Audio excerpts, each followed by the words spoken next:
Have you ever been so broken that you stopped believing anything good could happen to you? Not just tired, not just sad, I mean that deep kind of broken, where you wake up in the morning and the very first thought that hits you is, what's the point? Where you've prayed so many times, cried so many nights, and still nothing changed. You started to wonder if God even hears you anymore, if He ever did. I want you to stop whatever you're doing right now and really listen to what I'm about to share with you, because this message did not find you by accident. I truly believe that. There was a man, and I'm not going to tell you his name just yet because I want you to feel his story before you know who he is. This man had everything fall apart at the same time. His health was gone, his wealth was destroyed, his family was shattered, and the people who were supposed to stand by him, they walked away, every single one of them. He was left sitting in the dust, scraping at his own wounds, with nothing left but his breath and his pain. And in that moment, in the darkest, most humiliating moment of his life, he did something that most of us would never do. He didn't curse God. He didn't give up. He opened his mouth and he spoke honestly. He said, "I don't understand what's happening to me. I don't understand why this pain won't stop, but I'm still here." That right there, that one choice, changed everything. You see, most people think that faith means pretending everything is fine, that if you just smile and say the right words and post the right things, God will be pleased with you. But that's not faith, that's a performance, and God is not interested in your performance. He's interested in your heart. The man I'm talking about was raw. He was real. He sat in his suffering and he didn't dress it up. He didn't hide from God. He ran toward Him, even when it hurt, even when it made no sense, even when every voice around him told him to just give up and die. And I need you to hear this, because maybe right now you are that person. Maybe you've been putting on a brave face for so long that you've forgotten what it feels like to just be honest. Honest with yourself, honest with God. Maybe you've been carrying something so heavy for so long that your shoulders have just gone numb. I've been there, and I think you know exactly what I'm talking about. Here's what nobody tells you about the breaking point, the moment when you feel like you cannot take one more step, when the weight is so unbearable that you fall to your knees. That is not the end of your story. That is actually where your story begins. Because God doesn't show up when life is comfortable. He shows up in the wreckage. He shows up when the walls have come down and there's nothing left to hide behind. That's when His voice becomes the loudest. That's when His hand reaches into your life and does something that no human being, no therapist, no amount of money could ever do. He restores what was lost, not just a little, completely. But here's the part that most people miss, and this is what I really need you to sit with today. Before the restoration came, before everything turned around, that man had to make one decision, one single decision that seemed impossible in the middle of his pain. He had to choose not to give up. Not because it felt easy, not because he could see the outcome, not because someone promised him everything would be okay. He chose to hold on simply because letting go was not something he was willing to do. And that decision, that one act of broken, trembling, desperate faith, moved the hand of God. I want you to stay with me, because what happened next in this man's life is something that is going to completely shift the way you see your own situation. The story is not over. In fact, we are just getting started. Before I go any further, I need to ask you something personal. When was the last time you actually believed things could get better for you? Not just said it, not just posted it, but actually deep in your chest believed it. Because there's a difference between hope and habit. A lot of us have gotten so used to saying it'll be okay that we don't even feel the words anymore. We say them because we're supposed to, because people expect us to be strong, because breaking down in front of the world feels like losing. But inside, there's a voice that whispers, what if it doesn't get better? What if this is just my life now? I want to talk to that voice today, because that voice nearly destroyed the man whose story I started telling you, and it might be doing the same thing to you right now. So let's go back. He's sitting in the rubble of everything he once had. No home that feels like home anymore, no comfort, no relief from the physical and emotional agony that has become his daily reality. And the people around him, the ones who called themselves his friends, they start talking. And what they say is dressed up in religious language. It sounds wise on the surface, but underneath, it is one of the cruelest things one human being can say to another. They tell him, "You must have done something wrong. God is punishing you. Just admit it. Just confess whatever you did, and maybe he'll let up." Can you imagine that? You're already on the floor. You're already bleeding, and the people closest to you kneel down next to you, not to help you up, but to explain to you why you deserve to be there. That happens in real life. Maybe it's happened to you. Someone in your family, someone at your church, someone you trusted looked at your pain, and instead of offering their hand, they offered their opinion. They told you that you brought this on yourself, that if you had more faith, you wouldn't be suffering, that God was trying to teach you a lesson. And maybe part of you believed them. Maybe that's the heaviest thing you've been carrying, not just the pain itself, but the shame of thinking you somehow caused it. I need you to hear me right now, and I need you to hear me clearly. Suffering is not always a punishment. Sometimes it is a preparation. There is a difference between God disciplining you and God developing you. And the enemy, that darkness that wants you to stay down, his greatest weapon is not your pain. His greatest weapon is making you believe your pain is proof that God has abandoned you. That is a lie, and it is the oldest lie in existence. This man, sitting in his suffering, surrounded by people misrepresenting God, started doing something remarkable. He started arguing back, not against God, but for God. In the middle of his own agony, he defended the character of the one he could not see, the one who had not yet spoken, the one who felt completely silent. He said, "Even now, even like this, I know that my Redeemer lives." Think about what it takes to say that. Think about the kind of faith that doesn't need evidence to stand. Think about the kind of trust that holds on when every logical, rational part of your mind is screaming at you to let go. That is not weakness. That is one of the most powerful things a human soul can do. And here is where something shifts, not in his circumstances yet, but in the atmosphere around him. Because when you refuse to let go of God, even when everything in your life says he's let go of you, something happens in the spiritual realm that you cannot see, but that is absolutely real. Heaven takes notice.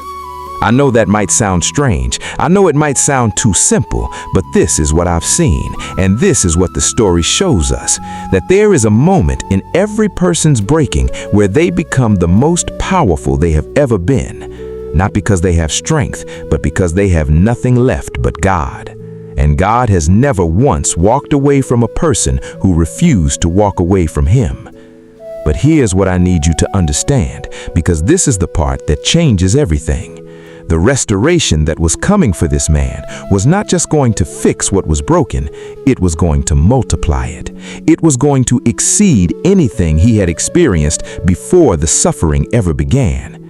And the question I want you to sit with before our next part is this: what if everything you've lost was never the destination? What if everything you've been through has been quietly, painfully, miraculously moving you to something so much greater than what you left behind? Stay with me, because in the next part, everything changes. I want you to think about the moment right before dawn.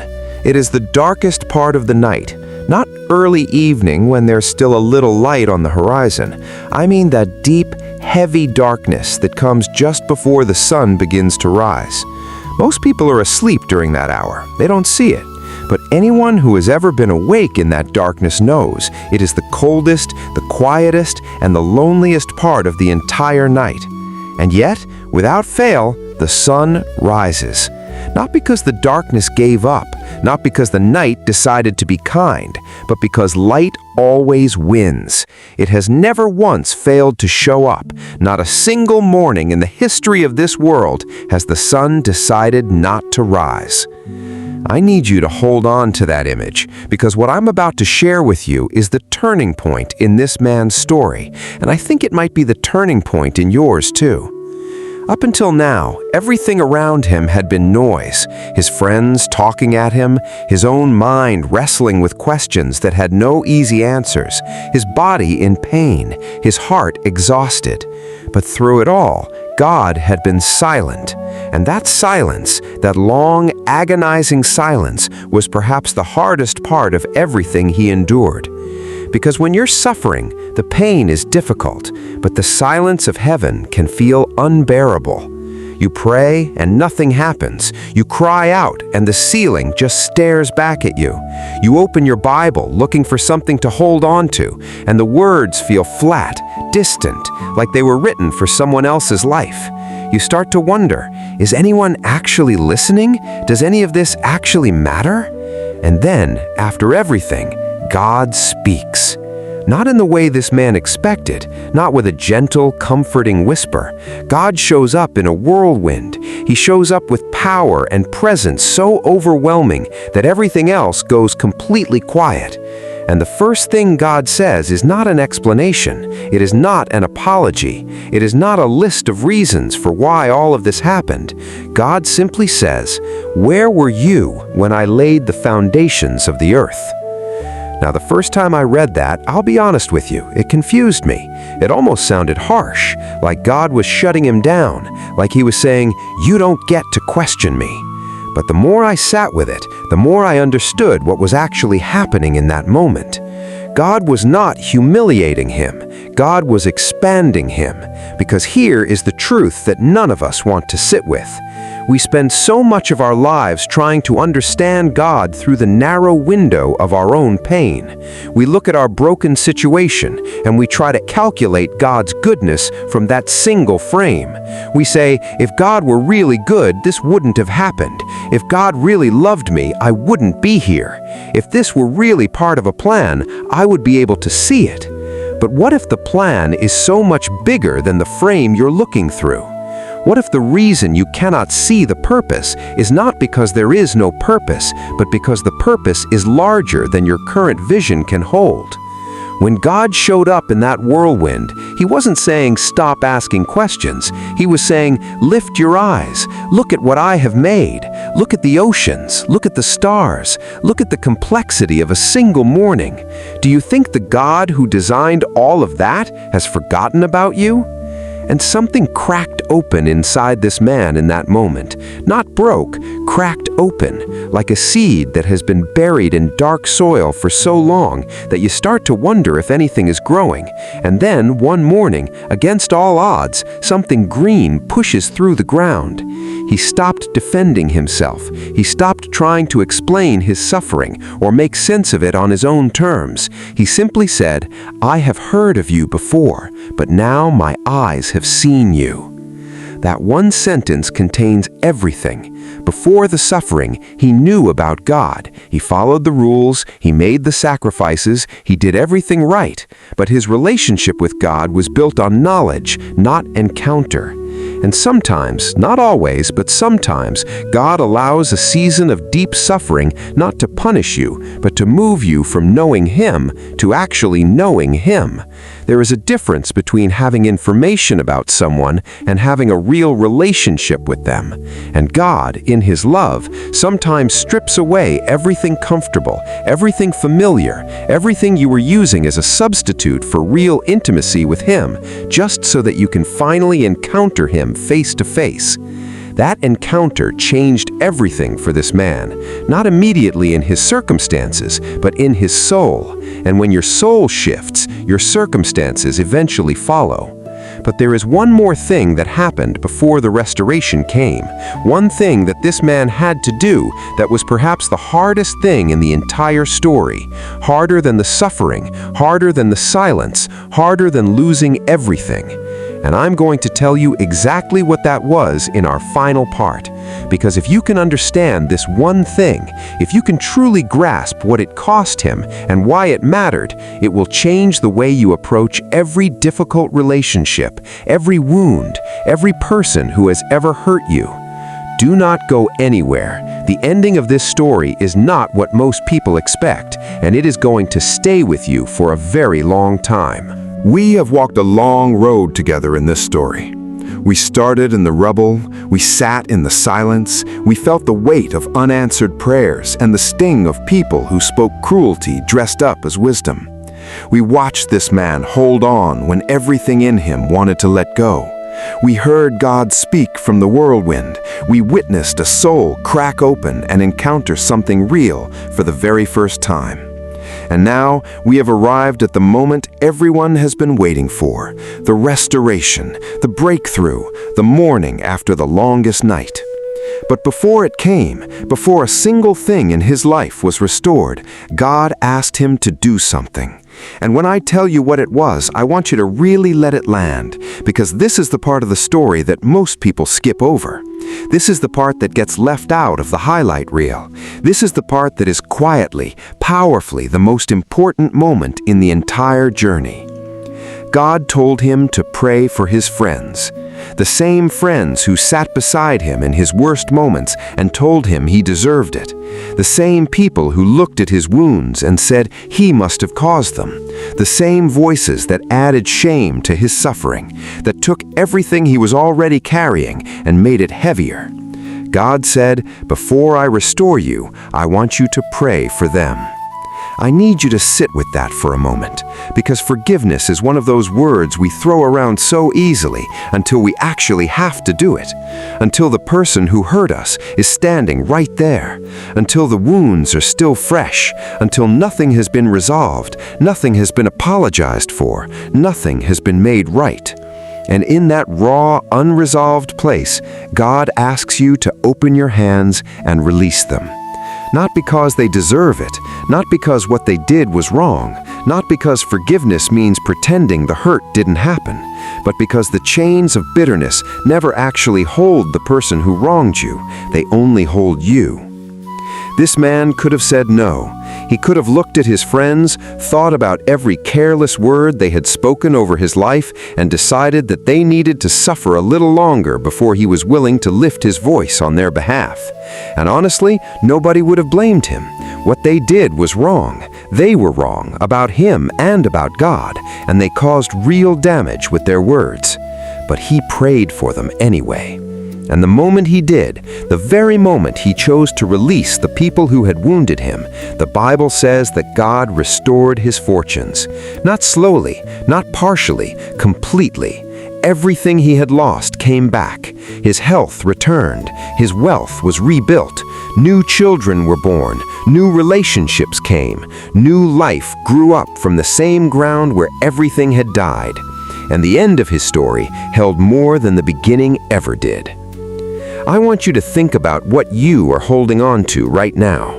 Not the pain. I'm not asking you to minimize that. I'm asking you to think about the person or the people attached to that pain. The one who left, the one who lied, the one who should have protected you and didn't, the one who spoke over your life in ways that still echo in your head when it gets quiet.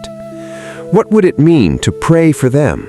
Not to excuse them, not to rush yourself into a reconciliation you're not ready for, but to open your hands just enough to say, God, I release this. I release them.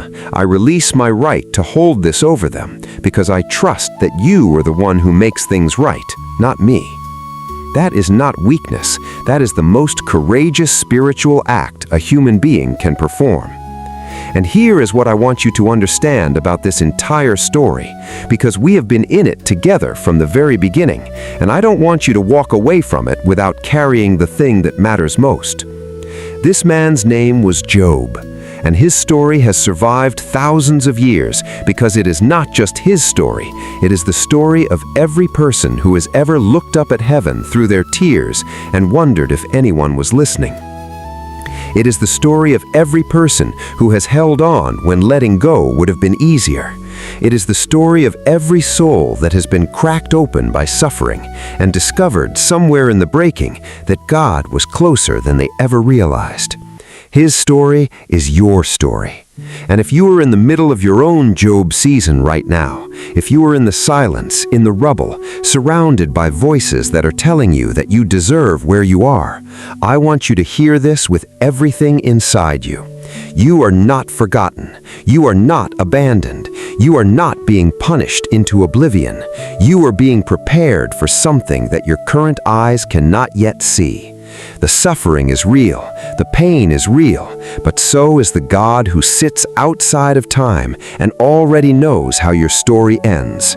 Do not give up, not today, not when you are this close, because the sun has never once failed to rise, and it is not going to start with you.